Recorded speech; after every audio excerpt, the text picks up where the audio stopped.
어쩜 이렇게 시간이 안 가는지 정말 버스 안에서 going 이불 속에서 going은 언제나 너에게 going. Assalamualaikum warahmatullahi wabarakatuh. Kembali lagi dengan saya Linda Amalia dengan NIM 2214040064. Saya dari Tadris Matematika kelas B. Baiklah, di sini saya akan membacakan hadis ke-7, yaitu tentang nikmat Allah yang terabaikan. Bismillahirrahmanirrahim. An Ibnu Abbas radhiyallahu anhuma qala an-nabiyyu sallallahu alaihi wasallam ni'matani maghbunun fihima kasirum minan nasi sihhatu wal farabu.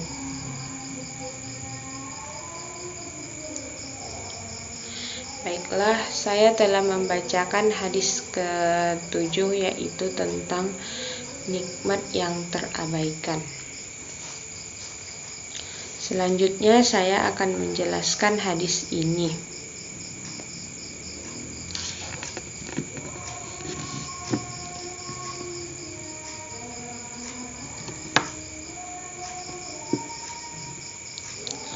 An Ibnu Abbas radhiyallahu anhuma qala, dari Ibnu Abbas, semoga Allah meridhoinya, qala an-nabiyyu sallallahu alaihi wasallam, dari Nabi sallallahu alaihi wasallam, ia berkata, nikmatani, dua nikmat, ma'abun, dilalaikan, fihima, pada keduanya, kasir, banyak, minna sihhatu wal faragu, manusia sehat dan kesempatan. Hadis ini diriwayatkan oleh Bukhari dan Tirmizi. Hadis ini sebagaimana tadi yang disebutkan di awal, yaitu menjelaskan tentang dua nikmat Allah yang kebanyakan manusia tidak menggunakannya dengan sebaik-baiknya, bahkan menyia-nyiakannya, bahkan melupakannya, melalaikannya, mengabaikannya, dan mentelantarkannya. Di sini Rasulullah Shallallahu Alaihi Wasallam di samping menyuruh menjauhi sifat mengabaikan nikmat ini, tentunya juga memerintahkan untuk gunakan sebaik-baiknya, karena dua kesempatan nikmat ini adalah sangat berharga. Di samping itu, Rasulullah Shallallahu Alaihi Wasallam mencela orang yang mengabaikan kedua nikmat tersebut. Jadi, heran sekaligus mencela orang yang berbuat begini. Dua nikmat Allah yang dilupakan, orang tidak merasakan itu adalah nikmat Allah, itu sudah seharusnya, sudah sepantasnya begitu. Jadi, bukan pemberian khusus, terutama orang yang selalu mendapatkannya. Dia baru nanti saat itu dia merasa itu penting, sangat berguna ketika nikmat itu telah dicabut oleh Allah Subhanahu wa Ta'ala. Makanya dia melupakan nikmat itu, lalu dia melalaikannya dan tidak dia gunakan dengan sebaik-baiknya. Bahkan dia mentelantarkan nikmat ini dan tidak dia manfaatkan. Jadi di sini ada dua nikmat yang umumnya, yaitu banyak daripada manusia yang terjebak pada kesalahan seperti itu. Yang pertama yaitu menyia-nyiakan nikmat Allah yang sangat penting. Ini mungkin disebabkan karena salah satu karakter atau watak dari manusia itu sukanya meniru-niru, mencontoh-contoh. Jadi seseorang kemudian mencontoh orang lain, melihat orang lain yang jika orang yang dicontohnya itu termasuk orang yang menyia-nyiakan nikmat Allah, maka ia juga akan terjatuh pada kesalahan yang sama.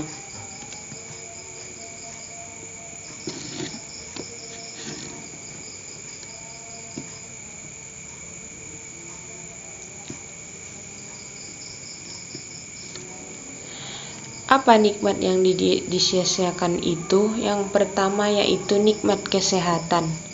Jadi kesehatan merupakan nikmat Allah yang kebanyakan manusia menyia-nyiakannya, tidak menggunakan waktu sehatnya sebaik-baiknya, tidak melakukan pekerjaan-pekerjaan yang baik, dan tidak mengerjakan amal-amal soleh, tidak mempersiapkan segala sesuatu yang sangat ia gunakan di masa yang akan datang, yang sangat dia perlukan di masa yang akan datang, yaitu dengan menggunakan nikmat kesehatan ini yang dia punya. Dia seperti tidak tahu bahwasanya kesehatan itu mahal dia gunakan, tidak pada tempatnya. Dia hambur-hamburkan.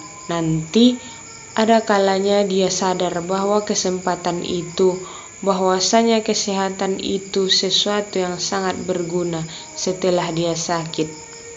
Anehnya, ketika sakit itu meminta kepada Allah Subhanahu wa Ta'ala untuk disehatkan kembali, dan berjanji kepadanya akan menggunakan sehat itu jika diberikan nanti untuk rencana A, rencana B, rencana C, kegiatan A, kegiatan B, amal A, amal B, dan amal C.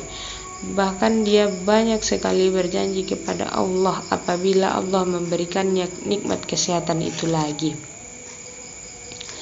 Dan ketika sehat itu diberi kembali, dia menjadi lupa lagi dengan janjinya itu. Dia tidak lagi menggunakan sehatnya itu dengan sebaik-baiknya.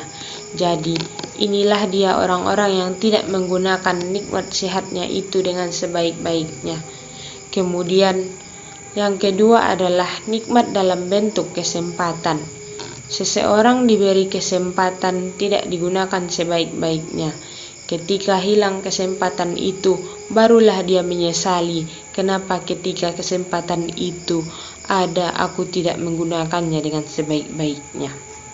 Beginilah sifat manusia yang seharusnya tidak perlu kita contoh. Ada orang yang dulu misalnya, atau sebelum masa COVID ini misalnya, dia punya kesempatan yang banyak untuk ke perpustakaan, membuat tugas, membuat proposal, dan sekarang ketika dia harus di rumah saja, di kampung saja, karena penyebaran COVID misalnya, tidak ada lagi kesempatan ke perpustakaan. Disitulah baru dia menyesali nikmat yang selama ini. Kesempatan itu, di mana saya bisa bikin tugas, di mana saya bikin proposal, bagaimana saya bisa menyelesaikan perkuliahan saya, bagaimana saya bisa ke perpustakaan.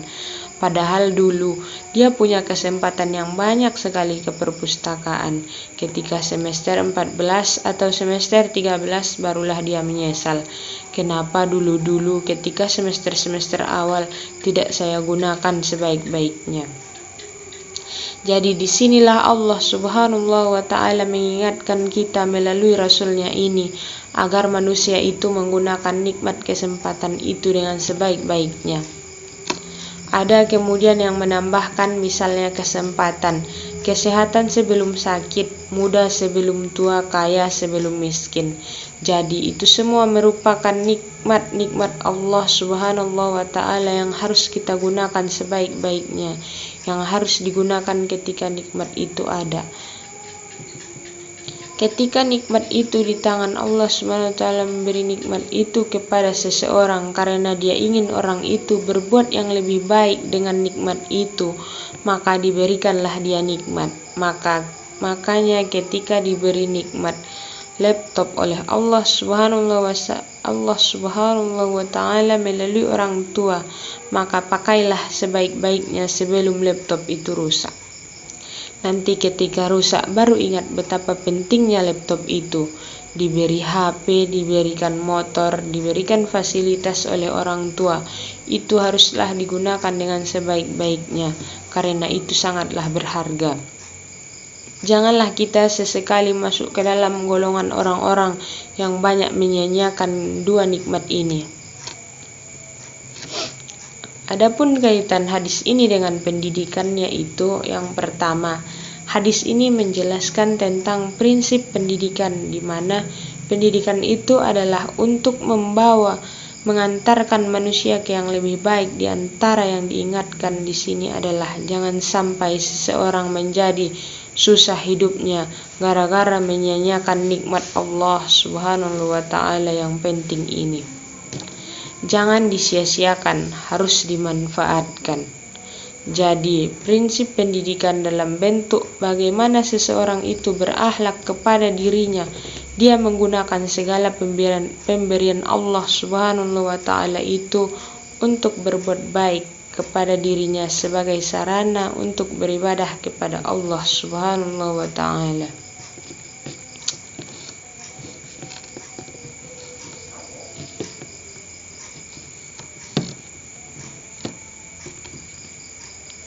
Kemudian di sini prinsip pendidikan yang disebutkan di sini sebagaimana seseorang itu menyadari kekeliruan yang dia lakukan, kemudian dia memperbaikinya sendiri. Di sini manusia diingatkan untuk mengingat kalau dia salah karena tidak menggunakan nikmat dengan baik. Nanti apabila dia disuruh berproses untuk menggunakan nikmat itu dengan sebaik-baiknya. Jadi hadis ini memang pendek tetapi maknanya sangatlah dalam. Apabila dalam hal ini disebutkan banyak daripada orang yang gagal, yang tidak sukses dalam hidupnya, yang tidak mampu melakukan yang terbaik dalam hidupnya, gara-gara hal yang dua ini, yang dia terlantarkan nikmat Allah, maka dua nikmat Allah yang dia sia-siakan tidak dimanfaatkan olehnya sebaik-baiknya. Maka kebanyakan manusia yaitu nikmat kesehatan dan nikmat kesempatan yang dia lalaikan. Sesungguhnya nikmat kesempatan dan nikmat kesehatan adalah nikmat yang sangat bagus, yang sangat istimewa diberikan oleh Allah Subhanahu wa ta'ala, di mana dengan dua nikmat ini kita dapat beribadah kepada Allah, kita dapat meningkatkan keimanan kepada Allah. Apabila misalnya kita dibangunkan oleh Allah jam 3 pagi tetapi kita tidak salat tahajud, maka sangatlah berdosa kita. Padahal Allah Subhanahu wa ta'ala telah memanggil kita, telah membangunkan kita di jam 3, alangkah baiknya lah kita salat tahajud terlebih dahulu baru melanjutkan tidur kembali. Lalu nikmat kesehatan. Apabila kita masih diberikan kesehatan oleh Allah Subhanahu wa ta'ala, tangan yang masih bisa digerakkan, kaki yang masih bisa digerakkan, akan lebih baiknya lah kita melangkahkan kaki ke masjid atau musola untuk melaksanakan sholat berjamaah di masjid. Apabila kita tidak bisa lagi diberikan nikmat kesehatan, misalnya kaki sakit, tangan sakit, maka sholat berjamaah akan sangat kita rindukan. Maka dari itu, alangkah lebih baiknya kita menggunakan dua nikmat yang diberikan Allah ini dengan sebaik-baiknya, baik itu nikmat kesehatan dan nikmat kesempatan. Dengan mengetahui hadis ini, dengan mengetahui makna dari hadis ini, walaupun hadis ini sangatlah pendek, tetapi ada banyak sekali pengajaran yang dapat kita ambil. Marilah sama-sama kita renungkan makna dari hadis ini dengan sebaik-baiknya. Dan marilah sama-sama kita rubah kebiasaan kita yang suka menyanyiakan nikmat kesehatan dan nikmat kesempatan ini. Maka dengan kita mengamalkan isi dari hadis ini atau mengambil makna dari hadis ini dengan memanfaatkan kesehatan dan kesempatan tersebut, semoga kita dapat menjadi hamba yang baik di sisi Allah. Semoga kita dapat meningkatkan amalan kita, meningkatkan ibadah kita untuk mendapatkan ridho Allah Subhanahu wa ta'ala. Baiklah, sekian penjelasan hadis yang dapat saya sampaikan. Apabila ada salah, saya mohon maaf. Assalamualaikum warahmatullahi wabarakatuh.